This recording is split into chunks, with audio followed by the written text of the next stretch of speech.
Welcome back, ladies and gentlemen, to the CSL 2017 Vainglory Spring Championship. My name's Action Jackson here with Sui Generis. We are back after that short break to try and get into the grand finals between the University of Utah and CSUF.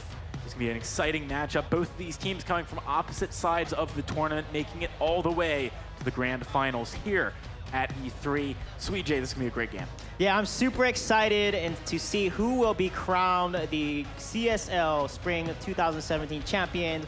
We're in for a treat, guys. Both these teams have solid records in the regular season, finished top in their group, and they're going to face head-to-head here. Yeah, I can see the players here getting ready to go. We had an interview with them earlier on, both teams talking a little bit about how it's a little nerve-wracking being here at E3, playing on a stage for the first time, but both of these teams showing that that's not affecting their ability to execute in their semifinals matches. They had dominant victories over their opponents.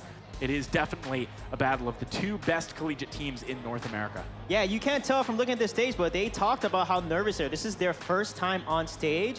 But I'll say for the first time, both teams and all the teams actually did very well. They look calm, they look collected, they look focused, they have their game faces on. We know Utah, they basically live together, so we're gonna see a lot of great synergy coming out there. CSUF had a great track record in the group stages of the regular season here, and they have a lot of great synergy going for them as well. So it'll be interesting to see, you know, which team is gonna come out on top here and who's gonna get this better draft, which is critical. Absolutely, and we are right into it. University of Utah taking Blackfeather off the table and locking in Ringo. They're answered by California State University of Fullerton by Atakaban, Grumpjaw, and Arden lock-in. Yeah, and like we talked about, that Grumpjaw-Arden combination is so strong, and CSUF played that really well. And they're hovering over Rhyme here, which is super exciting because Disciple actually carried on Rhyme. He played Rhyme so well. Flicker with Rhyme is very good. They have double root. Flicker has that slow. This is a really good combination to really protect the Ringo and not let Grumpjaw get onto that Ringo. And then, of course, Vox is going to be secured. This is a comp that CSUF has played before and played really well with the Arden Gauntlet stunning and then the Grumpjaw eating that person and then putting them back into the Gauntlet. We're going to see a lot of exciting plays from both sides here. Utah's composition very interesting, I think. They have gone for that Rhyme, which we mentioned is a great counter to the Grumpjaw, but they've gone for a Flicker, too. Now, Flicker earlier on made a lot of aggressive plays. Do you think that that composition is going to be able to deal with the raw power coming out of Fullerton? Yeah, as long as Flicker can get onto Vox, slow him, and then Rhyme can get on top of him, you know, slow, root. If they can get that combo and then Ringo focuses the Vox, they're going to win every team fight. But the Vanguard is going to save Vox, though, and get him out of trouble. So it's going to come down to who is going to be better at engaging and then counter-engaging to disrupt the win conditions here. All right, who do you think is going to take game one, Sui J? I like CSUF. I've seen them play this competition really well. I haven't seen Utah play Flicker, so it's kind of a question mark there. But I think CSUF is going to take this away there with their combos. All right, we're on to the Halcyon Fold, ladies and gentlemen, for game one of our grand finals. Let's hand it on over to your shoutcasters. We've got Humanist and Tasty Bacon. Nobody does it like you, Jackson, but we are here. We're in the grand finals here at the championship for CSL, and this is exciting. University of Utah versus Cal State Fullerton. I'm gonna be a little biased here, being from the West Coast. I just gotta lean towards CSUF. I mean, they're both kind of West Coast. Yeah. Utah is closer to the West Coast than most other states. Cal State. Cal State. I had actually friends that went to Fullerton, so they're probably out there rooting right now. Well, you know, most people choose their favorite team by their relevant location and how close they are, and Utah is closer to Connecticut than California, so I'm gonna go with Utah. Thank you for picking up what I was putting down. Right now, we're gonna have just a moment as everybody makes sure that they're absolutely ready as we do get into the grand finals. It's incredibly important that everybody's totally ready to go here. So you said, look at the smiles on stage, smiling, say, hi, Mom, you're on camera now. But yeah, a lot of guys out here, you know, stopping by, walking around, checking this out. As the crowd starts to thicken up, there's actually some pro players I saw out here in the stands. Yep, a couple Vainglory pros are here. Lots of giveaways going on throughout the day over here at the ESL Esports, or the E3 Esports Zone, powered by ESL. There you go.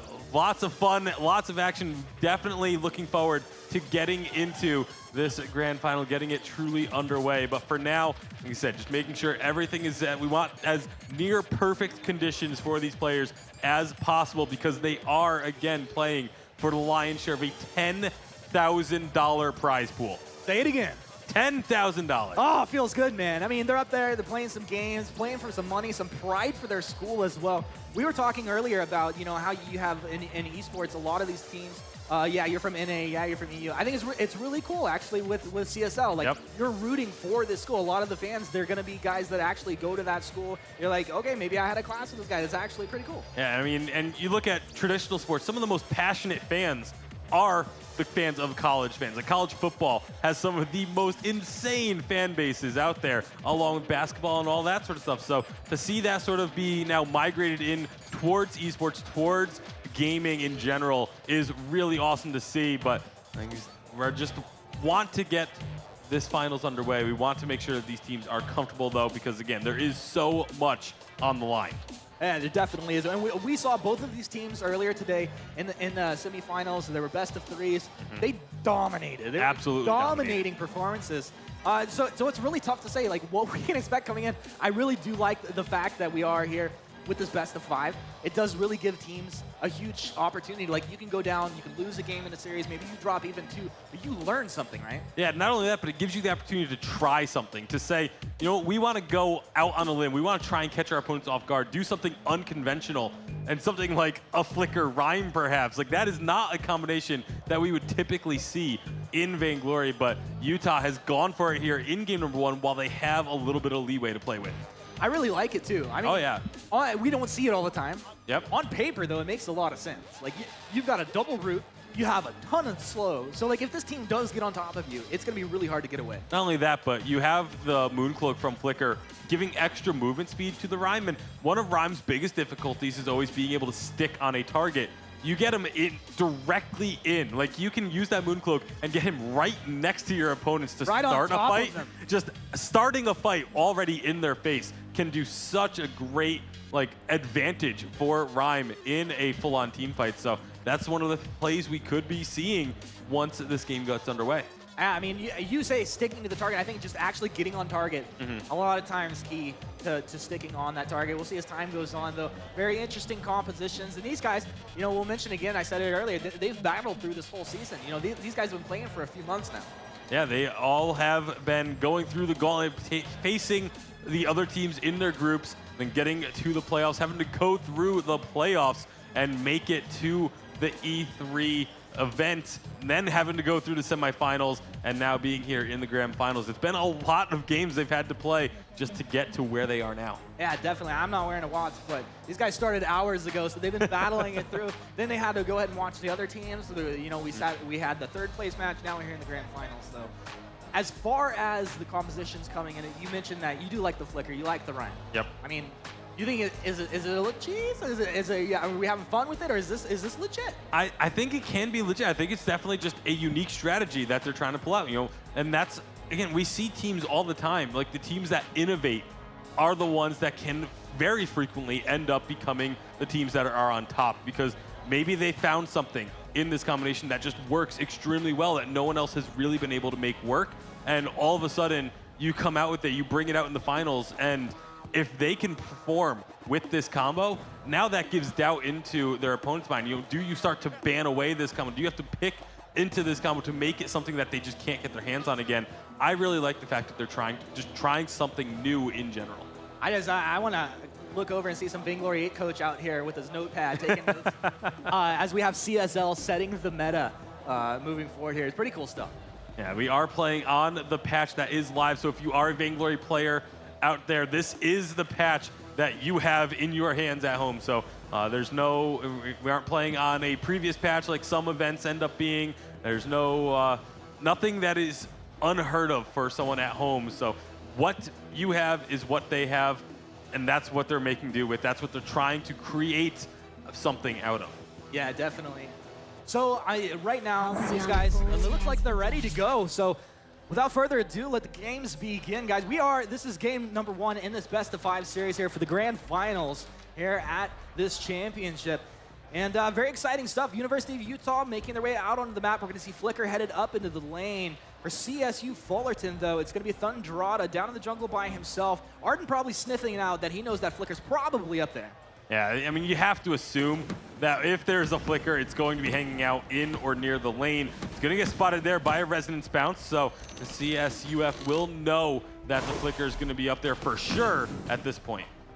Yeah, and he's just going to move in. See, super. I think both of these captains for each of these teams really impressed me as I was watching earlier. They had to have a very good game sense. Now you do move in, using that Fairy Dust, getting the slow up, allowing Jack to go ahead and just continue to get his CS here. He does have the range and early game damage advantage over against Fudge, but if Fudge is in a great position, he could definitely trade with this Ringo. Oh, absolutely. Especially depending on how many minions are there. If you can get a lot of Resonance Bounces, once Ringo disengages, or you disengage yourself, those Resonance Bounces can let you continue dealing damage and try to win that trade. But right now they're going to be going in again, but not really finding much. It's actually going to be CSUF that comes out on top of this trade. Now let's see this Treant. It's going to be Disciple making his way over towards that side of the jungle, but I just don't think he's going to get there in time to try and contest that Ancient Treant. No, he won't get there in time. Thunderata on that Grunt Shot is going to go ahead and pick it up. So a little bit of extra money, some extra experience going his way, but it's not going to be too much as we are moving forward here. And, well, with that start, I mean, this has kind of been the norm for all four of these collegiate teams here today, is that their jungle start is very passive and not really looking for any invades, not much aggression coming out from the junglers, but they both have rotated up into this lane. They are going to get spotted out, however, so not sure, though. They're still going to look for a bit of trading. That's not really working out for the side of Utah at the moment, because every time it seems like they go for a trade, they're the ones that come out on the short end of the stick. Yeah, I mean, definitely. George, he has offensive capabilities, but not a lot of defense. Disciple trying to frontline for his team. George moves forward, drops the Binding Light. The Fairy Dust going to come out here, but super defensive. That's not the way you want to be playing it. Disciple will be going down first blood, credited to Thunderata. And CSU Fullerton on the board. And definitely a nice job getting that first blood. Again, just, Utah maybe just trying to push the envelope a little bit too much, trying to get that poke, that chip damage down, and they ended up being the ones that took more damage than their opponents, still tried to stick around and go for it anyway, and maybe a little bit more passiveness is going to be required. Well, we'll see how they want to play this out. CSUF doing a very good job to take away the mids as well as the front, and go ahead and teleport back, get some early items here. And Thunderata, I would imagine that he's going for that utility CP Grumchalk? Yeah, most likely, because it is also looking like a weapon power Vox up in the lane. Vox is also going to be looking to go into that Poison Shiv first item. It's something that we've talked about today. Our analysts have talked about as well. It's become kind of the meta build, is to rush into that Poison Shiv, especially against the Rhyme. I think it's actually really nice because Rhyme is going to be getting that fortified health regardless. Yeah. But if you can slow up his healing, it does really diminish how long he's able to stay in a fight. Yeah, I think definitely a great item pickup here. Fudge making a great progression towards that. You see 34 last hits, about 4 minutes into this one, doing a good job. Gets that pulse and Sonic Zoom out. George doing his best here, but this is really not working out for the Flicker the way you would expect that he hopes to. Yeah, absolutely not. As you look at the CS differences, it's pretty close in terms of farm for the laners, but down in the jungle, there's a slight lead for Thunderata, and that's going to start expanding because he does have that Storm Crown, which is going to allow him to actually pick up farm very, very quickly. Huge power spike. It's going to help him with the farm. It's going to help him a little bit with his fighting. Although the way Disciple is building, ultimately that will be the better team fighting item. It should be. So with CSUF now having that Poison Shiv and a Fountain completed, I figure they will have a pretty sizable edge if they go to look for a fight because their opponents have not been able to recall. You look at TBS George, he's still sitting on just his base 2 items that he started the game with. So really needs to get down to a shop, spend that money, get a Fountain for the team. Yeah, absolutely. Thunderata, level 5. He's up on the top side here. As George makes his way in, eats a couple basic attacks. He's going to be okay. The Grumpy comes forward. George taking a lot of damage. He's going to be quite all right at the end of it. But they have a massive advantage sitting on that Fountain right now. I don't know. They must have seen that George doesn't have his. Yeah, they absolutely had to have because they're just going to start going aggressive. They say, okay, you're low. you're not going to be able to heal up. Let's just go start stealing stuff out of your jungle. Let's keep this pressure on. I really want to see CSUF go to the shop and just immediately turn around and look for something else to happen, but looks like they're going to go ahead, play the safer route, and rotate back up to the lane instead. Yeah, no harm, no foul on that. They're doing a great job. Very clean rotations, very methodical movement across the map right now. Okay, just didn't update on the screen. So they did actually go back now. George got himself the fountain, spent that gold finally. So going to be evening up the activatables at least. But you look at the rest of the teams, it's still an item advantage for CSUF across the board. Every single one of them has a tier 3 item, whereas that fountain is the only tier 3 that has been completed on the side of Utah. Well, we do have that Eve of Harvest complete now. He's going to start to pick up actually a little bit of vision picked up by Disciple. And a lot of times you're going to see your team captain pick that up, but Disciple feels that they need it, and maybe that's the call. Well, it's also the fact, oh, actually, hold on. Disciple getting lit up. There's nowhere to go. He's down. That's 2-0 now. 6 minutes in for Cal State Fullerton. Pretty good stuff coming out here. Definitely a strong start. And going back to the vision purchase there from Disciple, I like it because they know that George is going to have to stay in this lane for the majority of the time. Actually, here we go. Drata moves in, just melting Jack. Jack gets healed up with the fountain. He's actually going to turn it with the turret shots. They pulled off too soon. Jack able to get a kill. They lose Fudge. But that's a really nice turnaround for University of Utah. Yeah, at least they get one on the board, and it does go onto their carry. That's really important for him to be able to get that gold. But CSUF is still starting to pull ahead. This gold lead is increasing. We're at the 7-minute mark, and it's approaching almost 2,000 gold in the favor of California State. So in Utah, they're going to have to try and do something to turn this around. Their jungle, the front two camps have been getting stolen away pretty consistently by Cal State at this point, and really that vision that did get put down, it's already been popped, so that's kind of been negated. It was gonna be used to try and prevent those steals from happening, but unfortunate situations have just not allowed them to really get a footing. Yeah, and I think a huge credit to Super in that regard. Look at Fudge. He gets a Vanguard and eats that Hellfire Brew, essentially doing like no damage to him. So Super, just super on point as we say that. Looks like maybe some aggression coming out of Utah. Maybe some misplaced aggression as Thundrata just hanging out, just waiting for a target to present itself.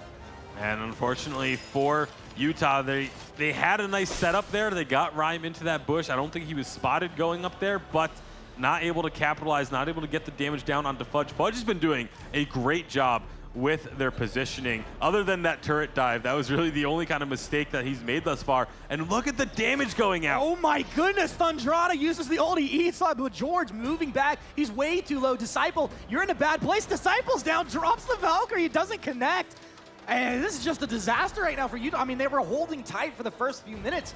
You said the lead was building, but maybe a little bit more at the start of a snowball here for Cal State Fullerton. And absolutely what they're going to be looking for. They go right in onto this turret, and with the Storm Crown on the Grumpjaw, this turret is going to absolutely melt. And 8.5 minutes in, what a burst of damage.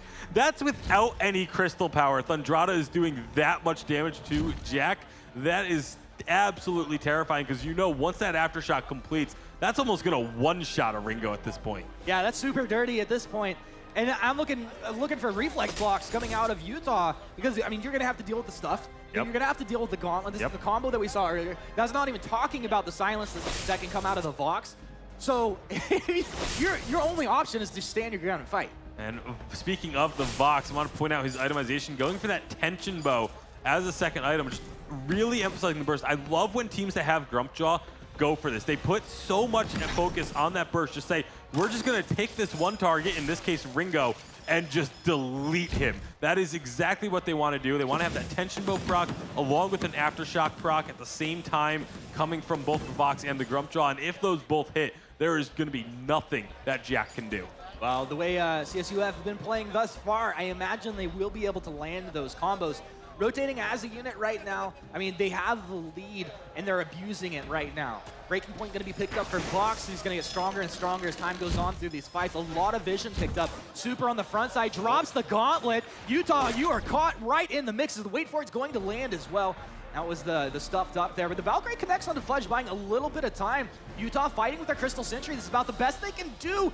George, he had the mortal wound applied, but he's able to live through that. Jack, you gotta be careful. Jack, you don't want to back up. Jack's down. They are able to get Fudge, but Andrade on the backside takes down George. Disciple gets it. Disciple trying to get some highlight reel. He's gonna chase down Super 64. One more. Oh no, he guessed wrong. He went north and Super went He can to still the chase east. him.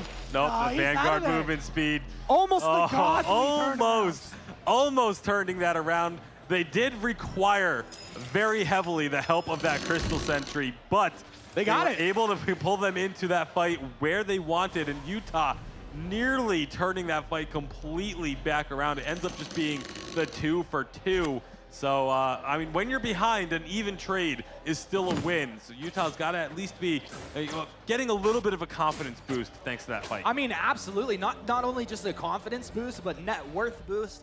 Everything starting to swing their way. That like also killing the momentum of your opponent is a huge deal.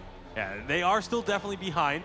They're still trailing by about 4,000 gold, but steps in the right direction. As here we go again, it's going to be the Disciple getting caught out a little bit. That Crystal Sentry starting at around half health, so maybe an opportunity, but no, California State doesn't want to try and push it. I was going to say, Fullerton, you're really going to go for that right there. I guess if they go for it, they feel like they can make it happen here. I'm wondering, though, do we start to maybe see some infusions come out right on the mark? Fudge is going to pick up a weapon infusion. Andrade grabs a crystal infusion. These guys are ready to fight. You could tell, and that's why it made sense that they might go ahead and grab that infusion and push themselves right over the top. Yeah, that's what they're going to be looking for, especially as we hit that 12-minute mark. That's a really important time to start grabbing those infusions, because then you will have your infusion ready to go for right before Kraken spawns. They are going to be looking perhaps to push in a bit here. Members of Utah are sitting around trying to pull them in towards the sentry, maybe. Gauntlet goes down. Gauntlet's down. George is up front. George is getting melted. Can he stay alive? Fountain's out. The rest of the team just pulled off of that. It felt like they could have taken that flicker down. And that's kind of the importance of that fight that Utah had earlier on the Crystal Sentry. You can see California State now does not want to fight like, no. anywhere No, close thank to you. it. They very likely could have taken down Flicker there Yeah. and then left, but they were like, no, Crystal Sentry's starting to come towards us. We're going to just back off, play it safe. And again, that's the mental aspect of the game. You can get just that little shred of doubt in the back of their minds. Yeah. Maybe you can start to take a little bit more. So my question is, and we talked about with the flicker having the moon cloak, at what point do they try to use that ultimate to start getting on targets? Because you talked about how strong it's going to be for this Rhyme, but we haven't seen those like offensive movements from them yet. I think they really want to wait for Disciple to have the Broken Myth completed so that they have that extra bit of damage, that extra build-up once the fight does start to really try and go in. The other thing that they have to keep their eyes on is the difference between Fudge and Jack. I mean, Fudge is sitting on 3 offensive items where Jack has 2, and I just don't think they're really wanting to go looking for fights while they're at that sort of disparity. Yeah, you probably don't want to be picking a fight, but honestly, like if you can get onto a target and delete them out, it doesn't matter. Suddenly it's a 3 versus 2. It doesn't matter how many items you have if you're dead. And, well, that's going to be a Metal Jack complete. Oh, speaking of a fight. Oh my goodness, Jack getting ripped apart. Fountain gonna keep him alive. He's stutter stepping his face off right now. Jack, how are you still alive? Valkyrie will come down. Fudge just got deleted off the front side of this fight, and this is just being absolutely turned around. Thundrada will find the kill onto Jack, but this is Disciple finding the turnaround onto Thundrada, and who's engaging onto who here? I mean, that just blew up in Fullerton's face. Absolutely. What beautiful stutter stepping from Jack. That's the kind of stutter stepping we see from the top level professional teams. Yeah, truly. Absolutely incredible. Jack somehow staying alive. You asked, when does University of Utah start to look for fights? Maybe that right there gives them the confidence to start doing so. Yeah, I mean, you're engaged on. It doesn't look like it's going your way. You come out on top, absolutely. Maybe this is the time for them. Also, really liked, towards the end of that fight, even though it didn't actually connect onto anyone, the Valkyrie from Disciple, it was positioned specifically to help keep Jack alive just a little bit longer. Yeah. So I really like the fact that the team goes all in on just keeping that carry alive, just letting him get the damage out and try to turn these fights as hard as they can. 5-7 now. That gold lead is still there for Cal State Fullerton, but it is starting to slip away just a little at a time. Here we go. Yeah, George moving forward. The Hellfire Nice Broom's block. going to be blocked off. And Maybe this is the disengage. Actually, Oh, big Gauntlet stun. down. The wait for it. Jack, you're in a bad place, getting lit up. But Fudge, he jumps forward with Sonic Zoom. He's found the damage and found the kill onto the laner. Fudge should be able to boot back into a better position. Disciple, he's going to be eaten up here by Grumpjaw. They take out George, and this is just a complete win for CSU Fullerton. Yeah, they're going to be able to chase down Disciple. Can they actually get the kill onto him, though, before he gets gotta that safety just of fight. that sentry? He's low on energy. They're going to be able to finish him off. He's got to fight. You're a Rhyme. This is all you can do. Stand your ground. Disciple doing his best, but Fudge around the top side finds the kill. That's your ace there for CSUF, and they're going to be able to take the Crystal Sentry, apply pressure in the lane, and honestly, does a massive win, taking this at 15.5 minutes. Kraken spawn. Yeah, right around the 15-minute mark is one of the worst times to get aced because of Kraken. The turret is going to go down thanks to Fudge going up and pushing that. He's just going to rotate around, join his team at this Kraken. Between a Weapon Vox and a Storm-crowned Grumpjaw, they are going to be able to capture this Kraken before University of Utah comes to contest, and this will be the Kraken getting unleashed. Cal State Fullerton going to be looking to push in, and if they can win one more team fight, they may just be able to take the game. Yeah, definitely. Getting closer and closer to victory here in game one of the grand finals. And it's been great back and forth game thus far. Of course, Cal State Fullerton, you know, hanging on to that lead that they built up early. It never spiraled out of control. It has not yet. Utah definitely in a position where they can find some fights here moving forward. I don't know about, you know, how you feel about Ringo's, he's building into his third eye, probably a poison chip. Does that make sense to you?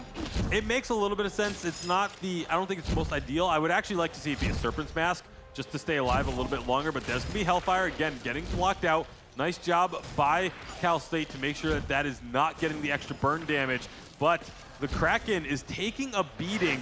We'll be able to take this first turret, but are we going to find a fight right after? Here we go. There's your gauntlet. Can they get out of there? They had that Crucible up. Jack actually able to get through. They're stuffed up with George. George, you're pulled back into a bad position, stunned up on the gauntlet. Well, he didn't even get to use his fountain there. Now, Kraken should be going down, but it's 3 versus 2. Disciple and Jack up against all of Cal State Fullerton alive. Kraken's going to drop 1 Vein Crystal turret remaining and it's low. Utah, you got to be careful not to get baited into a situation. Jack, you have no boots. Jack, no! That's exactly what you said. They have to be careful not to get baited. They got baited hard. The fountain comes out. I've been in that situation. But just such smart play from California State. They backed off, and as soon as it looked like Utah was going to commit to that re-engage, that's when the fountain comes out, and they immediately turned it around, get the kill onto Ringo. They're going to take the sentry down one more time, 1 life remaining on that objective, but California State, Fullerton, they just have 1 turret left between them and a 1-game lead in the finals. Yeah, it doesn't matter, even if the Kraken's not on the map. Like, you get an ace right now, it's GG.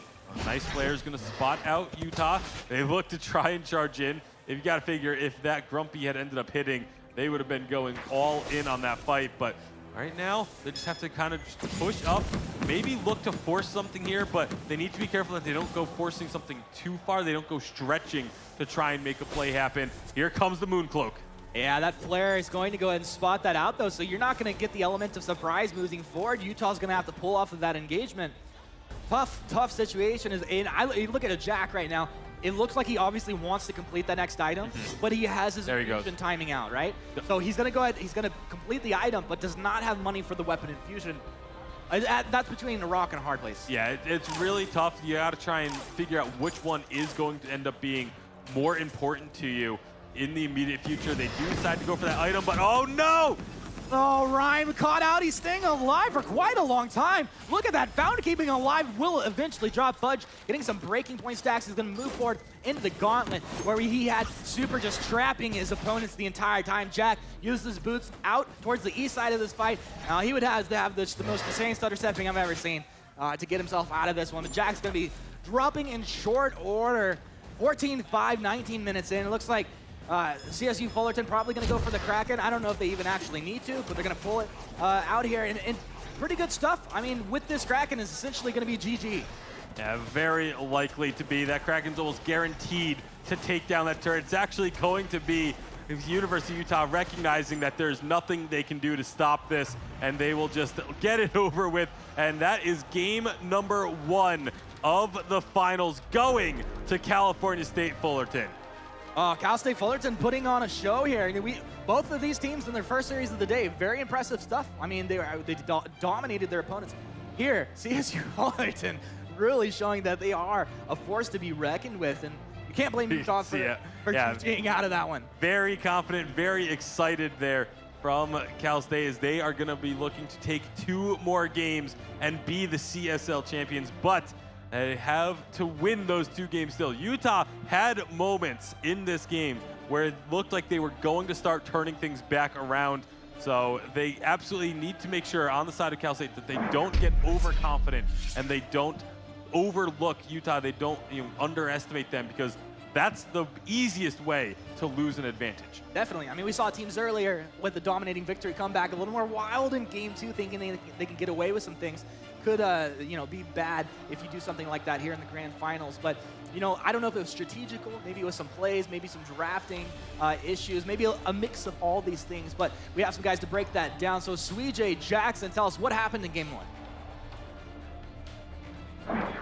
Thank you very much, guys. Game 1, a very interesting one there. Actually, it seemed like Utah was about to run away with it after that incredible Rhyme play, but it didn't quite pan out for them. Sweej, talk to me a little bit about why. Yeah, Utah had 2 good turnaround fights, but CSUF got the gold lead and won a key fight in mid-game there that really kind of put them ahead in gold lead. And Vox got full build at 17th turn. Once I saw Vox got 3 damage items before Ringo could even complete a 3rd damage item, I knew that CSUF would carry this because of the Vox build. And also their build. They had Atlas Pauldron, Grumpjaw built perfectly, Arden built perfectly, had Contraption, Atlas, they had great gauntlets. Again, they just counter build, and their strategy worked really well. All right, let's have a look at some replays from game number 1 of this series. CSUF managing to take this one home in style. Early on, though, there were some very even fights. See Fullerton trying to make every opportunity count, though. Yeah, and CSU gets a lot of fights and picks here. This is the Gauntlet Grumpjaw combo here that they're able to pull off really well. The Gauntlet keeps the heroes in a certain area, so Grumpjaw can just go in and attack them, and then great eats at the right time, and then it turns the fight, and basically Rhyme can't do anything by himself. This is a key point in the game, because after this, they're able to snowball, get item advantage lead, etc., and basically secure the game. All right, so I'm really glad we saw Disciple on that Rhyme again. He was our MVP of that first game of the day from Utah. But I do think maybe being a little bit more aggressive on that pick, trying to capitalize on his strengths a little bit earlier, could have been a good plan for him. Not to mention, overall, as the game extended, vision control kind of fell apart for Utah. He did get caught out once or twice. What is the biggest key thing that they can improve upon heading into game 2 to try and take down CSUF? Utah needs to play to their win conditions. They need to be aggressive and go in. Flicker went in by themselves a lot without a Rhyme or Ringo follow-up. They need to be aggressive and play to the win conditions. They never got a good ultimate. Flicker's Mooncloak allows the entire enemy team to be stealth. Arden didn't get Contraption until his 4th support item, so they didn't have that much vision in the mid-game, and that's where Flicker spikes if you don't have vision against him. All right, we're into the draft for game number 2. CSUF leading 1-0 in this best of 5. Taka going to be the band's first time we've seen that today. Grumpjaw banned away by Utah.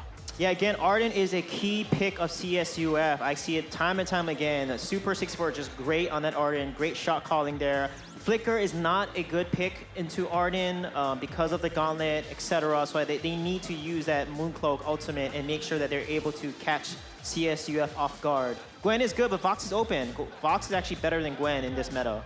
I was about to ask you a little bit about Gwen, because Gwen really stole the show in London when we had our recent Unified Western Live Championships. I've got to ask, what's changed that's made Gwen maybe slip under Vox a little bit? Yeah, Gwen is going to have a stronger power spike with Tension Bow being rushed on her, Solar Blade. That's a huge power spike. She's going to beat Vox at that phase of the game, but once Vox gets Poison Shiv, Tension Bow, Breaking Point, he's going to be able to out-sustain and out-damage her because of his attack speed and his ability to be so mobile.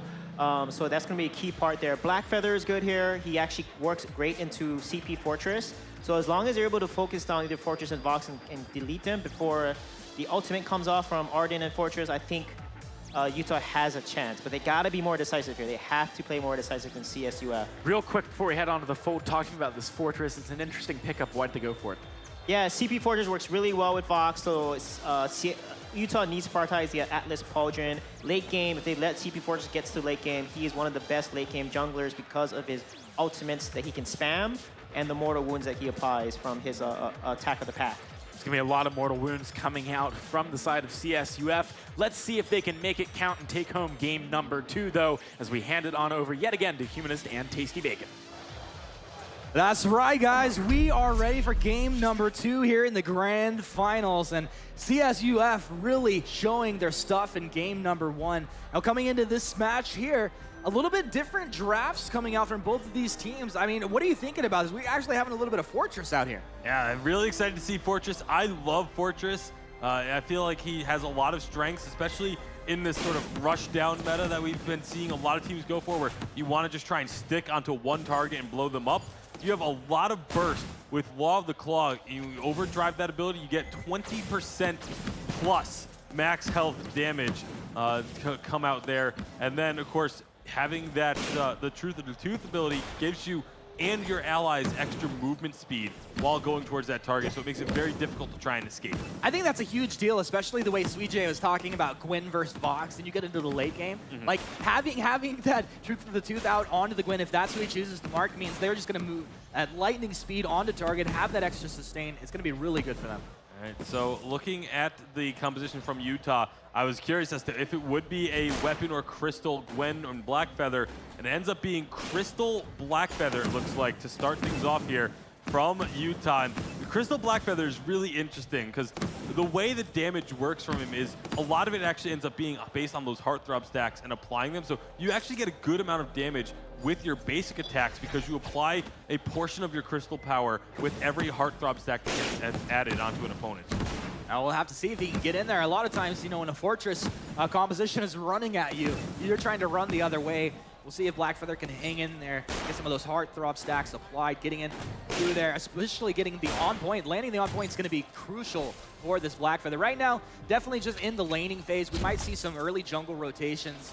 CSUF moving as a group down. Fudge not going to find anything. Looks like he'll just go ahead and teleport home, purchase some of these early items. Yeah, and I want to see where these item paths go early on for both teams. I mean, obviously, from the side of CSUF, we talk about the Poison Shiv first item on the Vox a lot, but doesn't really have to go that route this game because they have the Fortress to apply those mortal wounds, so it's not as crucial of an item. But I wouldn't be surprised if he does end up going into it eventually, but first is going to just go for some flat damage with that heavy steel. And so I'm wondering if they're going to go for more of that crit focus type build on this Vox.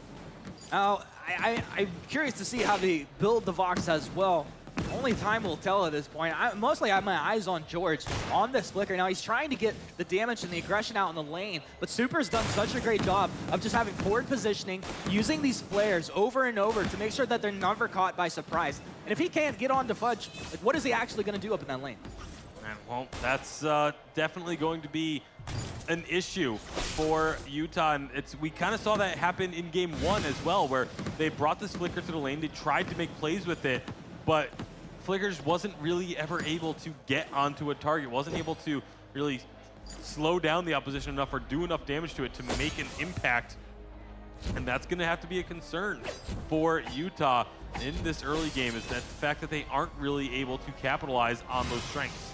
Yeah, well, speaking of capitalization, we see capitalization as far as the CS coming out of the lane, 36 to the, for Fudge on that Vox to the 27 of Jack on the Gwyn. So he's getting out-farmed pretty hard. Fudge also dropping down. He's going to take that mid away. Hey, why not? Yeah, why not indeed? If it's an option, if it's there, go for it. We do hit that 4-minute mark, so the jungle intensifies. The jungle shop is going to be there, and George taking advantage of it right away. As soon as it spawns, he just goes down, has enough gold for that fountain, and immediately picks it up. Yeah, very nice for him. He's going to have that fountain early on here. Maybe not caught in a situation like in game 1 where he was sitting on that money. And, for the rest of CSUF, just moving down as a unit. They're going to go ahead and shop as a 3-man group. Not going to be caught out here. And I don't think any surprises happen. Disciple's probably okay. Just taking his fronts. He's going to do a little shopping as well. Storm Crown completed now for Thundrada. And Storm Crown is going to make Thundrada able to farm up very quickly. It does heavily delay the amount of damage you can be dealing on a Fortress, but that's not where their emphasis is going to be. A lot of damage getting put out onto Super. Yeah, Super used the Vanguard to get into a better position, but sacrificed his durability to do so. It's going to be okay at this point, but he just sits on the front line of this fight. You know, every time a last hit happens, he has that contract, so he's getting healed up. It's very nice for him up in that lane. Once again, maybe thinking George had left with Disciple, but look at the damage out on a Jack. Jack, you got to be careful. Jack's down. That fountain came out way too late. Utah, they're going to lose that kill early on as their laner goes down. First blood, a huge boost to Fullerton. Yeah, and not only that, but it went on to Fudge as well. That is not the target you want to see getting extra gold early in the game. So there's going to be the tension bow from the Gwen. We heard VJ talking about how that has a really strong early game power spike. But you look at Fudge. Fudge has the money to pick himself up a Sorrow Blade as he runs past the shop. That's exactly what he's going to do. So that's going to negate a lot of the advantage that you would normally give a tension bow Gwen. Yeah, I mean, Fudge is well on his way to his next item here. And if you're Gwen, you're barely hitting your power spike, and you're like, okay, maybe I can take advantage of this. Your opportunity, the window for opportunity is very small here. Very small, very limited. And so will Utah be able to try and take advantage of this opportunity? I just don't see it really happening with Fudge already having that Sorrow Blade completed. They're playing very confidently on the side of Utah. Lots of damage going down onto George just from one Sonic Zoom. It's able to just chunk out about a quarter of his health. Yeah, George, though, on this Flicker, he never seems to be able to have like that offensive capability just because Super is always predicting his movement. And if you're one step ahead, like the Flicker really can feel, not like useless, but it can feel very hard to take advantage of. Yeah, and that's exactly what Utah is dealing with, is the fact that they aren't able to capitalize and take advantage of this Flicker pick. You go for this Flicker pick when you want to try and make an early game pressure. You want to abuse your opponent in the early on in the lane, but they just have not been able to do that whatsoever this game. Well, the pressure comes out from Fullerton as Utah pinned up against their tier 1 turret here. Jack doing his best to drop that buckshot and just kind of poke from range. This does give positioning over to Fullerton when they move down to take away the mid. We talked about it time and time again. It's so important. If you're looking to snowball this game out, that's exactly what you need to do. Yeah, and it's not much on for each individual treant that they take, but it adds up. You start taking 5, 6, 7 treants away from your opponent. That's 34 plus gold every single time. Eventually, you're going to just be starving out the opposing jungler, but it's not just the experience, or the gold, it's also the experience that now your opponent jungler cannot be earning. And we end up seeing it all the time. The teams that are constantly stealing away the jungle, more often than not, are the ones that are playing from ahead. Right now, that's CSUF, and once again, you see, George just starts to move forward, and Super's like, okay, here's a flare. We know exactly where you are. Just do something. Just do something. You almost wonder if it would almost behoove Utah to move into the jungle with this Flicker, but they can't afford to leave Gwen alone, and we're seeing why right there. Oh my goodness, Jack getting lit up. And you're like, what are your options there? You can turn and try to trade with Fudge, but he's got the Vanguard onto himself. So incredibly durable at this point in the game. We see AC coming out for Disciple. What do you think about this item here? I think the AC is actually a really good first item, but Gauntlet is going to get a stun. Attack of the Pack's out as well. And this is George that is off to the furthest side of this fight. Now Disciple force back Jack. Oh no, it's over the wall. It's Andrada. He looks for another target, smells that blood. And it looks like they're going to go ahead and go for the Crystal Sentry. You got to drop that aggro. Fudge is getting really low. Crystal Sentry trying to find that kill. Working hard for Utah, but will drop at the end of the day. And not only that, but there's a full gold mine if CSUF wants to try and go for that, but looks like they're more interested in the turret up in the lane. They're going to try and get that knocked down. They're getting some good damage on it. Don't quite think they'll have enough to actually take it out. But maybe not. They are actually going to get it. Nice job by CSUF sticking to their guns. Yeah, George there, he threw out that Binding Light. I felt like it was a little far back in the positioning. Maybe throw that behind the Vox. You know turret's going to go down. Where's he going to run? So you take away this option there. But in that moment, George thinking maybe a better position for that. It's not working out for Utah. They lose the turret. We're starting to see some items be completed over here. George, he's got his Atlas Pauldron. I mean, what else do these guys need to start to pull themselves back in this game? I mean, the Atlas Pauldron is very important, obviously, to try and just shut down the Vox, or slow down the Vox, I should say, because you're not going to be able to shut him down just yet. He is very far ahead in terms of CS and itemization. You see 110 to 76 in the lane matchup. That is a big, big lead that Fudge has gotten for himself. Is he? Okay, he is going for the Bone Saw as his next item. I saw the Piercing Spear come out. I was like, is he going to pick up a third item, Tension Bow? But he is just going to be going for that Bone Saw. He sees the armor starting to get built by Jack and Disciple, while George already has that Pauldron. So I really actually like the Bone Saw pickup for him. I really like it as well, especially with, I mean, you have the Fortress on your team. He's maxed his A ability, so you're going to pull out a little bit of life steal there as well. I really love these 3 item combinations coming out of Fudge is going to be hitting like a truck here in the next 2-3 minutes of this game. You're going to have to be really careful if you're Utah. All right, well, Mooncloak going to get used as they try and find a sneaking opportunity, but all 3 of them get spotted by that flare. So unfortunate. I mean, again, it just feels like Cal State is one step ahead at every turn. Yeah, you can tell Super definitely familiar with playing against the Flicker. There are no surprises here. I mean, you said one step ahead. It's every single time George tries to make any move, there's a flare, there's a scout trap. Like, there is never the element of surprise, and that's pretty much why you pick the Flicker. Yeah, and you have to give so much credit to Super 64 for the fact that they have been able to essentially eliminate that element of surprise. His vision control has been on point. He has himself a flare gun, so he's going to be going into a contraption at some point in this game.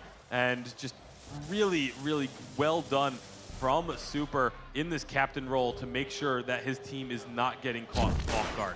I think definitely Super's probably, yeah, he's in the like top 2, top 3 most impressive players of the day for me so far. Oh, easily, and the other 2 may just be on his team right now because it has looked so good from Cal State all day long, and now, well, it's going to be a little bit of a catch here, but Aces High goes wide. Yeah, I misread that. Actually, Fudge drops the weapon infusion. They look to Regos at Vox, taking a lot of damage. Stands his ground, gets backside of that gauntlet. Disciple, you're in a bad place. Disciple goes down as Attack of the Pack comes out. Now George on the run. George should be going down the fountain, keeping him alive for just a second longer. Double kill there for Thundraut on the Fortress. Probably going to be a triple kill if he's able to get it. There you go. There's your triple kill. 5-0. That's the ace for Cal State Fullerton.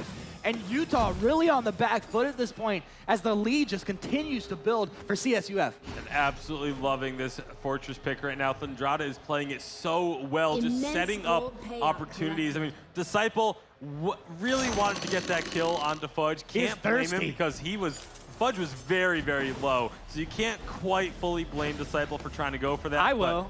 Well, that one you can blame him for sure. That is just Disciple getting caught out and deleted. Oh, man. Jack taking a lot of damage. Look at the Breaking Point stacking up. Fudge stands his ground, finds the kill there. That might have even been a bounce off of George. He was so low. Attack of the Back comes out. Fudge, you're on the backside of his turret. I don't know if you know this is not your base. George able to get back to the healing platform. And Cal State Fullerton, they're in a precarious position here as Disciple is respawning at this point. They're going to have minions, though, and that's enough to strip away the barrier and take the turret. So Cal State, very, very aggressive play, but a calculated level of aggression. They take that Tier 3 turret. They've got themselves 7 kills to 0. They are starting to really run away with this. Yeah, really ramping up. I mean, the damage is intense. And that was, to begin that fight, we saw Fudge. You already said that he had the lead as far as his actual Tier 3 items and what he was getting done with them. But he popped that infusion like literally as the fight started. Yep. So absolutely turning it up. Thundrada, he's completely on point. He has his Tier 3 boots completed. There's no way you're actually going to get away from this Fortress now. It's going to be extremely difficult, if nigh unto impossible. The only chance that George had there was getting onto his Sanctuary to stop those wolves, and he barely made it there. I mean, he was like one attack away from falling regardless. So now here we go. It's going to be Jack pretty far forward. They don't have Disciple with them, so that was a bold move to go ahead and maybe look for some damage there. But now that Disciple rejoins, are they going to look for a fight? They really shouldn't, because they are so far behind. They don't have any infusions. Going for a fight right now from Utah would just put them even further behind, but they may not have a choice because California State is going to be looking to force something here. Well, they just did a good job actually to rotate around the backside. If they could use that Moonplug, this is like one of their best opportunities to get on top of Cal State at this point. They're going to go ahead and recall back. Well, I mean, that's the decision they want to make here. But I think it's just going to get harder and harder for them to actually get on top of Cal State by surprise. Crystal Century absolutely melted. A little money in the pocket, a little more money in the pocket for Cal State at this point. And Utah, you said they probably shouldn't fight right now. So, I mean, what's the call? When should they pull the trigger? I think that once they got those infusions picked up, then they had that rotation on Cal State. That would have been a really good opportunity. I'm very upset that they didn't pull the trigger on that one, but they're trying to poke, they're trying to get some harassment damage out, but George in the George, they can't pull off the gauntlet! You see to be super dropping super low. Wait for it, comes out, silenced up. They got the mortal wound onto George. He's back. The Atlas Pauldron on to 3. Disciple super low, tries to turn it with the on point. They've traded. No, they lost 2, they lost 3. The triple kill coming out on a knife's edge of going the other way. And Cal State just hold it together, find the kills, and with it, they could probably close the game out off the backside of that one. And it's so unfortunate. Canceling off the gauntlet looked so good. It looked good. But at the same time, that's a stun that's not hitting one of the carries. And it allowed then Fudge and Thundrada to just run wild. And they are going to close this one out. Game number 2 going the way of California State. A perfect game as they do not drop a kill, a gold miner, nothing goes the way of Utah, unfortunately. And this is just California State looking like it is their finals to win. Woo, Cal State, I picked a pretty good team early on here. I mean, these guys, they look good. Obviously, they're having some fun up there. But what's crazy to me is, like, even though they didn't lose a fight, they didn't lose the gold miner, they didn't lose the Crystal Century, as you said, those fights were actually so close to going the other way. So, I mean, that does speak volumes to Utah. Yeah, Utah was on the verge of being able to take any of those fights, especially down the stretch late in that game. It was so close, but just, that's the difference between a first-place team and a second-place team. Those small little differences, that's how you take first, if you're the one who's coming out on top. Yeah, definitely. It's impressive stuff. I love it. The way they're doing it also with the picks, with their item builds, it just feels like everything completely fits together. Like every piece of the puzzle this team is prepared to put together as they come forward into these matches. One game away. One game. One game away. We'll see if they can do it. But to break that one down, we'll go ahead and throw it back to our analyst desk. Alrighty, this could be the last game coming up. CSUF putting up a very convincing performance so far, and they definitely want to lock in the lion's share of this 10K prize pool. Sweej, let's talk about what went wrong that game yet again for UMass. I mean, they've got to pull it out here. Yeah, CSUF has really nice rotation. Arden is the enabler for this team. I think they need to take away Arden or just ban it. It doesn't matter what jungler they pair it with. Arden just works so well with those gauntlets. It's really inhibiting, Utah to make a counter engage. And Flicker is not good. I don't think they should play Flicker. They're not utilizing Flicker's perk and the win condition. You want to out DPS your team with Flicker. You want to lock someone down and out DPS them to win these fights. And they're not doing that. They're going in and going out, and they can't do that. With Flicker, you have to commit and go all in. Let's have a look at some replays from game number 2 as we get ready to launch into our third and potentially final game. You can see here Utah struggling in the early game against Fullerton. Yeah, this is where CSUF made a big play. They had their ultimates up. You can see that they used the gauntlet, then they used the Fortress ultimate, and then from there, they just continued to snowball. So that was a critical point in the game where CSUF is so good at playing to their win condition. I mean, look, they have infusions at the 12-minute mark. They're playing at a Vainglory Pro level right now. They know when to infuse, they know when to force fights. They do it when they have their actives up, their ultimates up, and then they decisively win those fights because of these decisions they're making. And like I said, CSFU's strategy is a tier above all the teams here today. You know, it's interesting, earlier on when we had the interview with CSL, they were talking about how they feel like this is a great breeding ground for professional players, a good launch pad for the players who want to try and go pro. When you see some of these plays, I think you could make a good case for these players actually developing into Vainglory 8 pros eventually. But looking towards this next game specifically, CSUF are so close, they haven't quite done it yet. What do they need to do or continue doing to lock in this final win? Yeah, secure that Arden, secure that Vox again. If Utah gives them that composition, Utah's asking to lose this third game. Utah needs to ban that Arden, take the Vox or ban Vox, take the Arden, please. Don't play Flicker if you're not strong with it. Play a support that you're stronger with, that you can make plays with, that you understand the win conditions of. And I think Arden is a great pick for Utah. I've seen them play it. They excelled with it when they played Ringo, Arden, Rhyme. So I think they really need to pick up this Arden here and round out their composition. Not to mention, guys, Utah's on side A, I believe, for this third game. They're the ones who can really set the pace for this draft. If they want to ban away something like the Blackfeather or the Grumpjaw, bans we've seen a lot, Arden should fall into their lap unless CSUF really decides, okay, this game, this is something, you know, we're going to meta them. This is something they actually want to go for. So it's hard to make that read, I think. And I think if Utah wants Arden, they can get it. Yeah, I think their draft strategy should be ban Vox if you can't play it, and then first pick the Arden, or ban, if you play Vox, ban the Arden, first pick Vox. Take Vox away from CSUF because he is the dominant weapon power laner right now. All right, it's going to be Grumpjaw and Taka taken off the board. Utah decide to go for Vox first. It's an interesting decision, knowing that Arden is on the board. Blackfeather is up as well, which Fudge dominated with earlier on. Blackfeather, Arden here, as predicted. And again, at least they have Vox, and they do not want to play Flicker here. They should play Lance. Oh, they picked the Flicker. This is going to be tough. They need to commit. They need to engage with Flicker, out DPS the team. If Flicker goes in, everybody goes in as a team. One fam, one dream, one execution. This Rhyme is the thing that I definitely agree with, though, from Utah. Disciple has made a big case for him being one of the best Rhymes at the tournament. If he can just have the game of his life right now, maybe Utah pulls forward into a Game 4. Yeah, it could work out. If they play decisively, they can work out. They can lock down the Fortress and kill Fortress and then deal with the Blackfeather. Flicker isn't good into Blackfeather because Blackfeather can just Rose offensive out with his ultimate and get out of the slow. They need to lock down Fortress. Fortress cannot get out of his slow unless Arden gives him a Vanguard. All right, which composition do you favor overall heading into this game? Based on how they're playing Flicker, I'm not a big fan of how they're playing Flicker. I don't know why they keep picking it. I think CSFU is going to take this game away. All right, this is going to be a very exciting game. It could be the last game of the tournament. Ladies and gentlemen, make some noise for your finalists as we head into game with Humanist and Tasty Bacon. The battle for the Halcyon Fold has begun.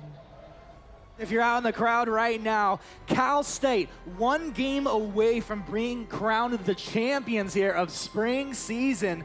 Feels pretty good if you're a Cal State fan, but Utah backs against the wall. I mean, this is what stories are made of if they can reverse sweep this series. Yeah, absolutely. This is going to be that Cinderella type story in these finals. As Utah, they need to make something happen. This is a very similar composition to their game number one. The only difference is a Vox in place of a Ringo. So, I mean, it didn't work out for them then. They're going to hope that they have different results here in game number 3. There were definitely moments of brilliance in that series. I mean, or in that game in particular. So we'll see. I mean, Utah, I think game 1, game 2, definitely showing that if they correct some small mistakes, they can turn these fights around. They can turn the series around. It's such a tough situation to be in here. Early on, both captains just kind of duking it out, trying to control the lane. And I think doing a very good job, once again, Super up against George on this Flicker, just not allowing him to ever get in position to slow down and harass that laner. It's one of the things that's been so difficult for Utah with this Flicker pick is trying to make something happen in the lane, and especially with if Super's going to be playing just the same way he has been all series long, and Fudge is going to be on this Blackfeather able to heal up after trades happen, this is just going to be a big struggle for Utah. Well, at this point, Cal State doing a good job applying that pressure. There George goes, trying to make his move. A little bit off the mark, and at the same time, Fudge jumps onto Jack, so they have to go ahead and disengage. Now, the question is down in the jungle. We got Thundrada on this Fortress up against Disciple on the Rhyme. That's not a matchup we see all the time, but how does that play out? It's a matchup that's kind of interesting because you have both of them wanting to kind of go all in on these engagements. Like, neither one of those two really wants to be running from a fight. Disciple has the ability to kite much better than Thundrada does in terms of the hero selection, but the damage coming out from Thundrada, and that having that percent health is really, really strong against a Rhyme. I'm actually kind of wondering, like, does that force Rhyme to build a little bit differently? A lot of times we see the Eva Harvest come out, and it appears that he may be starting to build into that item here. And not like I think it would be the worst choice, but maybe this might be a game where you look to go a different build. It potentially could be. I mean, I don't know if it's really going to be enough to get them to shake up what they know, what they feel like is going to work, but really it's going to be up to them. I think you can still go with kind of the standard Rhyme build even against the Fortress, because you know that Jack is going to be drawing a lot of the attention. You typically do not see teams focus down a Rhyme to start a fight, so he should be okay. All right, well, Disciple, only time will tell. He looks like he's playing games with Thundrada in the jungle. Thundrada dropping low, one more attack. He should be going down. And there you go, there's your first blood going the way of Utah. That's exactly what they need to happen here. That is precisely what they need. They need Disciple to get a huge edge in the jungle and be able to carry that up into this lane, because right now, already the lane is not going their way. It's 37 to 24 CS in favor of Fudge and California State. So if Disciple can get himself an advantage in the jungle, if he can get himself rolling and get a few items early on, that's really going to be the only chance for Utah here. I mean, it does feel like this is a comfort pick for George, not necessarily like the best pick for the composition. Because when we saw Flicker picked, especially when it's being picked at the pro level, it was oftentimes paired up with a laner that can really take advantage of his kit, like a Dagio, something like that. But here, I mean, Vox, he doesn't really take advantage of what Flicker's bringing to the table necessarily in the laning phase. Yeah, it's very much a pick that, again, we've heard Sweejay saying it, you know, just pick something else, just play something other than Flicker, because they aren't able to make it work. They aren't able to utilize it the way that a Flicker needs to be utilized to have effect. And you know, maybe something like, if you want to kind of use this playstyle, I think a Catherine would have fit perfectly into this playstyle that they've been using with, you know, the kind of rush in, poke a little bit, and then get back out. That's literally Catherine's playstyle, but they went with the Flicker again. They're trying to just make this work, and maybe, again, that is just something that George is most comfortable on. I mean, that's the beauty of competition, right? Like, we don't have bots out there playing. These are people, and he's got his time. The most time he's put in onto a hero is pretty clearly the Flicker here. And he's making it happen. We'll see as time goes on. Fountain completed for Super right now, so Cal State sitting at advantage if they do get into a team fight scenario right now. Waiting for Utah to complete their own Fountain. It should be coming out the next time he hits the shop. Disciple still building into that Eve of Harvest. Jack getting pretty close to completing his first tier 3 item as well. And once those first tier 3s start to come out, things are going to really pick up. Here comes a little bit of damage, but George will be able to get himself out of harm's way. I like that Fudge has that Serpent's Mask first item completed. It's going to allow him to really stick around a bit, and going straight into another Barbed Needle. This is going to be one of my favorite builds on this current patch, which is a Serpent's Mask Poison Shiv, likely then with a breaking point as well, and then just go full tank for the rest of your items. It makes you such a pain to deal with on something like Black Feather, and I feel like Fudge is going to have a lot of power in this game. A dirty, dirty build coming out from Fudge here. And I mean, if he does build the way that you expect him to, he is going to be so tanky. To take that guy down is going to be insane. Not only that, you couple it up with what Fortress brings to the table, a little bit of extra lifesteal coming out there, and I actually have to wonder, like, if you can't burst him down, how do you approach that fight?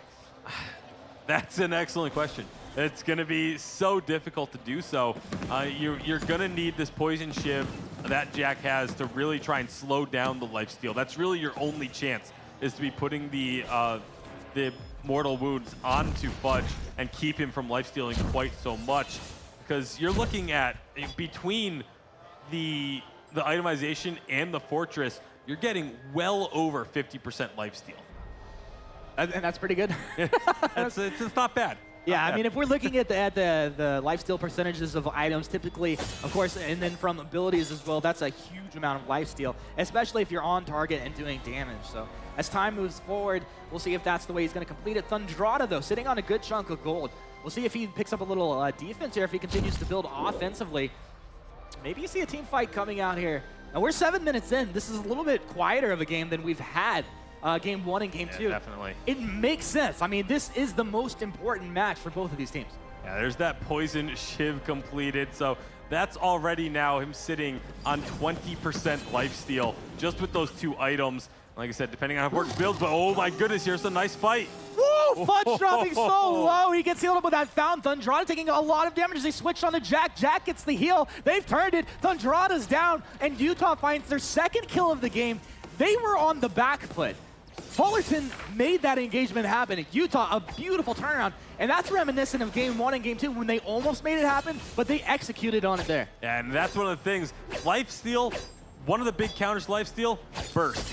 If you get your health just chunked out, you're not going to be able to lifesteal it back up. No. That's exactly what just happened there. Fudge was dropped so low in the blink of an eye that he had to just completely remove himself from the fight. And at that point, he is not lifestealing. Thankfully for the CSU, he was able to survive and didn't go down there. But Utah starting to find some strides, starting to get maybe a little bit of momentum under their wings. And that's a scary thing. I mean, you're sitting here, we joked about, you know, reverse sweep happening and whatnot, but earlier, the mental game, the mental aspect coming into these games here is so important. If you were that close to actually winning fights in the previous games, even when you were so far behind, right here, to be trading even is a huge, huge deal. Ahead in net worth, ahead in kills right now, Utah having a great game. All right, just to go back to the lifesteal real quick, Thundrada did max out the Truth of the Tooth. So while that mark is down on an opponent, if Fudge is hitting that target, he will have 40% lifesteal against that target, which is just an absurd amount of lifesteal at this early in the game. And that's going to be throughout the entirety of the duration. So really want to keep an eye on where he's going, but that's a nice gauntlet. There's your offense coming out. Gauntlet's down. Attack of the pack is out. Now, who is your target? But it's going to be Jack, the one that's dropping low. Jack can't get out of there. Jack is down. Look at Fullerton just spreading the damage around like champs. Now, Disciple doing his best to stand his ground, but Disciple will eventually drop. George should be short to follow here. I don't know if George can actually make it out of this one. No, they have the movement speed. They have the damage. Double kill for Fudge. That's the ace. And while they were down 2-0 in kills, they are now up 3-2. And we'll see what they can take off the map as they go ahead and take that team fight. And that was so close to being like play of the day from Disciple. He saw Fudge go Rose offensive past the team, tried to drop a Valkyrie. It came out just a little bit too late. If that had come out a little earlier, it would have nailed Fudge square in the middle. And then, who knows, maybe that fight gets completely turned around if that stun connects. But unfortunately, it was a little bit too late. Didn't actually hit anyone. And so Fudge was able to turn back around, stayed at almost full health the entire duration, thanks to all that lifesteal. And then there was just nothing that Utah was able to do once Jack ended up falling. Right now, moving forward, we see Crucible completed on Super. It's going to be a great item for him. You mentioned the Valkyrie coming out of Disciple in the last fight. Almost being the big playmaker there. That is such a hard ability, actually, to land. Yeah. To land it has it a square really onto the key long target. wind-up time. It really does. It's kind of telegraphed as it comes at you. But I think it's fun. It's actually interesting because Rhyme, he's almost like one of like the easiest, like just kind of auto-attacking heroes in the game, but also has this incredible skill shot. A really nice balance. Yeah, and well, if that Valkyrie connects, again, who knows how these fights end up if a stun ends up landing onto Fudge or Thundrada. Like either one of those two getting stunned up can completely change the course of these fights, but they really need to start putting all of their effort onto Fudge. Even though he is going to be very difficult to take down. You see, he's got the double lifesteal and now has 2 tier 3 defensive items. Going to be incredibly difficult to actually kill him. He is the source of damage. There is no other real damage just yet on the side of California State. So if you can go after that Black Feather, if you can find the way onto him like they're looking for here. He's silenced up, but a Rose offensive backwards. Now the chase is on. George's going to be stunned up on the wall with Gauntlet Disciple as well. Attack of the Pack is out. Thundrada on the chase. Now who's he going to go ahead and mark here? Utah able to get into a pretty safe position. I don't know if Cal State want to continue to chase on that. They forced out the Fountain, so that's a pretty big win. It should mean that they're able to take the Gold Miner at least as a pretty clean objective here. The nice thing for Utah there was that Jack able to avoid the gauntlet, but here we go. They jump right back in. Thundrada may be the target here. George dropping low. Disciple as well. That's the Fountain. That's the advantage we were talking what about. a root. We're taking George. Look at that. They rooted everybody in place. Miss Trina, you're killing me right now. Double kill. Jack will fall. Double kill for Fudge.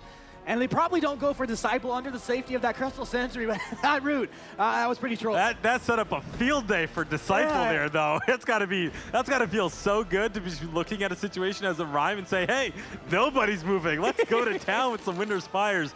Is able to take out Thundrada, but unfortunately, they did lose both George and Jack. And so now, finally, this gold mine that they were working on earlier is going to be taken out again, but Disciple, he's lurking. He could very easily try and steal this away. Come on, Disciple. Oh, Is nope, not gonna get no, it. he's not gonna get it. All right, so Fudge able to execute that one down. They get the immense gold payout going their way. Cal State pulling themselves back into this game. Very strong performance. Now, Disciple, you wandered a little far forward. Disciple getting lit up. They've applied that mortal wound onto Rhyme. They get the fountain to keep him alive. As Super's the one that's dropping down low for Cal State, but that's probably what they actually are looking for. Jack, you got to get backwards. Sonic Zoom, Fudge is on target. Jack solo, on point, off the mark. Thundrada's there. He's able to get the kill. Oh, Fudge big Valkyrie. Big Valkyrie as they chase back. Crystal Sentry getting worked out. Super dropping low. They lose Disciple. Now it's just George there as well. Thundrada will drop to the Crystal Sentry. Can they get Super as well? Oh, he self-vanguards, keeps himself alive. Ace. George will drop down as Fudge able to get that kill, claims the ace. That was almost a 2 for 3 at the end of it. Yeah, very close. And again, this is just how close Utah is to breaking over that, to getting over that hump and breaking themselves into the win column, but it just hasn't quite been able to happen. This has been really the story of this series, is California State, when the fights are so close, they are the ones that get that slight edge. They are the ones that come out on top more often than not. And right now, just looking at the scoreboard, you can see 4-8 in favor of Cal State. That gold lead is sitting about 2,000 gold, or 3,000 gold, excuse me. But that is one of the smaller leads we have seen Cal State have all day, let alone just in this series. The University of Utah is really starting to put up a fight here. And you know, the opportunity to try and get themselves into the win column against California State, a team that has looked so dominant, is very much a possibility. Very much a possibility as they move forward. Super blood for blood. Nice Gauntlet's gauntlet. down. He's going to find a two-man stun. Can they follow up? George is on the front side for this fight. Attack of the Pack is out. They're chasing on to Jack. Jack is the main target. Can they take him down? Yes, they can. Now they look for more. It looks like Crystal Sentry will be their main focus. Crystal Sentry. And at this point, Kraken spawning. We're 15 minutes into this match. Perfect timing to win a team fight here. Absolutely beautiful. They are going to go ahead and start up the Kraken. It looks like, nope, they decide to pull off of it. They don't want to run the risk of it getting stolen.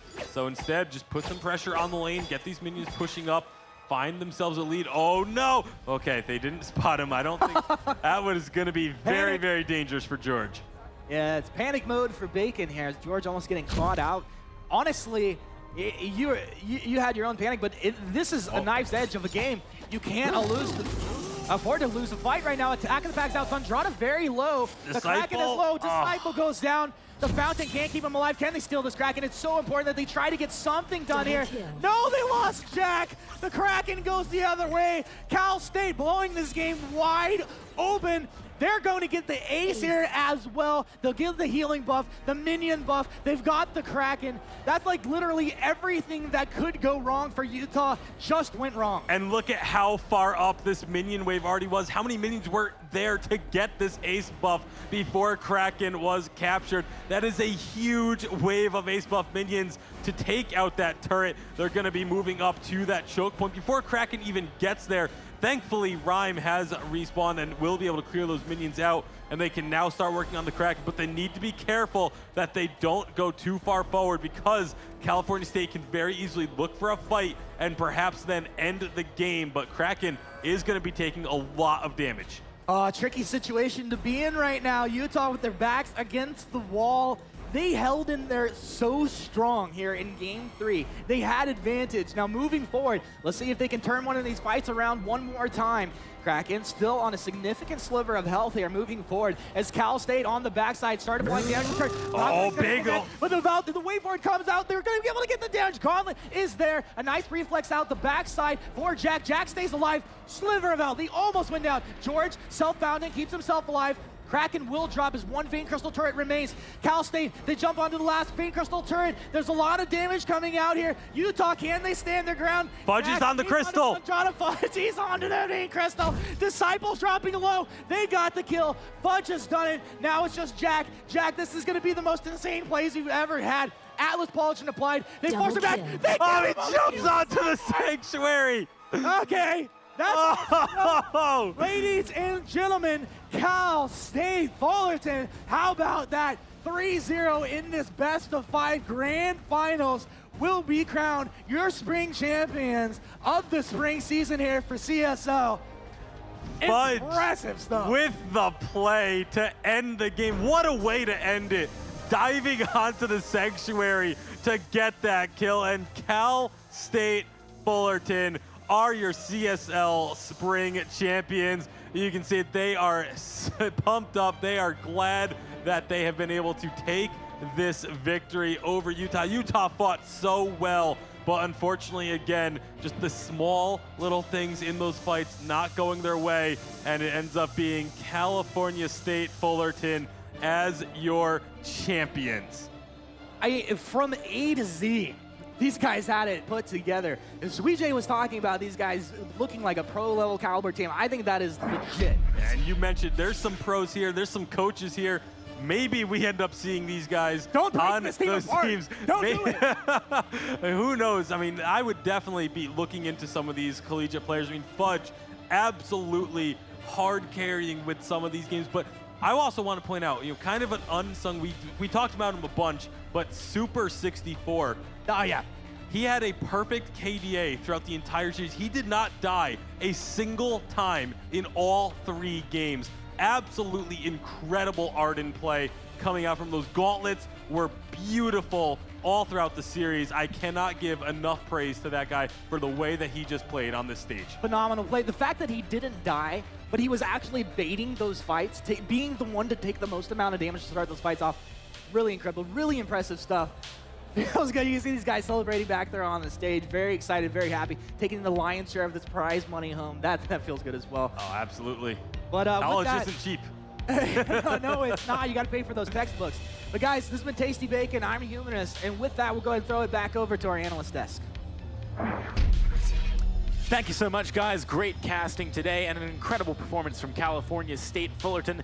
Really strong stuff. 3-0ing the finals, not dropping a single game. In fact, they did not drop a single game the entire day in both of the matchups they played. Got to give them a lot of props. Suijay, let's have a look at some replays and talk about how they managed to take home game number 3. Yeah, CSUF playing so dominant. Again, Arden, his gauntlets have been so on point with the Fortress Ultimate and the Black Fairy. They do such a good job focusing down one of the carries, and one by one, they kill, get the second kill, secure the ace, push the objective. This is a team that I highly suggest should continue playing at this level and even enter themselves into potentially the EU challengers and making a scene there and making themselves known. Fudge played extremely well today. He had, for the most part, consistently 10 CS per minute. I mean, this guy is a farm machine. In the game that he played Vox, he had 175 CS at 15 minutes in the game, and he continues to play very proficiently on Black Feather, on Vox, and whatever carries that you give him. Super 64 is an amazing shot caller with his Arden plays, with his engages. You can see the team has so much synergy, and they know what they're doing. They infuse at the right point. They force fights when they have the item power spike, level power spikes, and they are so good at securing objectives and securing aces to secure the game. So really good job, CSUF. Well deserved as our champions for the CSL 2017 Vainglory Spring Championships. Yeah, I'm really impressed by their play. And, I got to be honest, I'm still impressed by Utah's play. They did have a very strong day. They, of course, had an incredible semifinals matchup where they just annihilated Seattle Pacific University. So these guys definitely shouldn't feel too bad about losing to CSUF in the finals, because it really was a hard-fought victory. Yeah, definitely. All right, well, that wraps up the finals for the day. But we are going to have an interview quite soon up on stage with the finalists. I got to imagine they're feeling great after that series. Yeah, I mean, their itemization was so on point. I was really impressed. They switched it up. Like, when they had Fortress Vox, they didn't do the Shiv Tension Bolt build. They went the Breaking Point, Bone Saw, and like late game heavy late game build that they built on Vox. And they're able to play a lot of different compositions around that Arden. So really good job, CSUF. All right, guys, that's it from myself, Action Jackson, and Suijay at the analyst desk. Let's hand it on over to Bill Jump Carter with an interview with the winners. Fantastic. Thank you guys so much for all of your casting throughout the entirety of the day. And we're going to go ahead and welcome and now congratulate the winners of the CSL 2017 Spring Championship. It's going to be California State University at Fullerton You're going to get some awesome medals as Duran Parsi, CEO of Collegiate Star League, is going to present that to you. Now, Super 64, as he's doing that through, you guys were essentially uncontested throughout this entire setup. You guys did the full sweep, you swept your semifinal series, and then you ended up coming through and sweeping the finals. How does it feel to come through and having such a dominating experience that you did? It feels really great. Like, we kind of practiced like throughout like the whole season pretty much.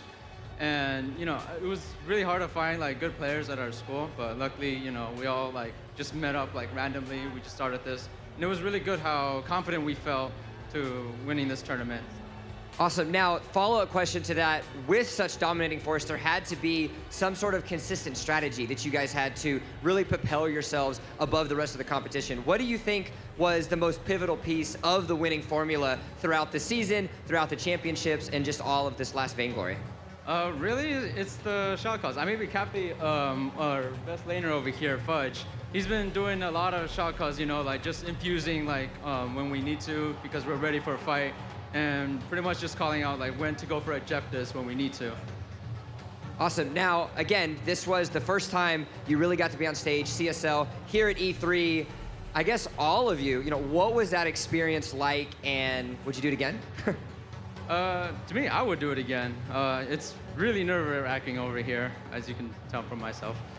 And but I would definitely do it again. It was really great experience, first time experience actually. So I really want to do it again. Wise words of wisdom from the champions themselves, but that doesn't mean that we're done here at E3. We had the Collegiate Championship today, but tomorrow and Thursday, we're gonna have Bethesda's Quake champions coming to the stage. We're gonna have pro players, we're gonna have some fantastic developers, as well as a chance for you, the audience at home, to get on stage and play against the pros. That will start promptly tomorrow morning. The doors open at 10 a.m. We're gonna have giveaways, we're gonna have fun, but more importantly, we're gonna have a lot of excitement. So from all of us here at the ESL, the E3 Esports Zone, thank you so much for coming. Fantastic day one, and we'll see you tomorrow.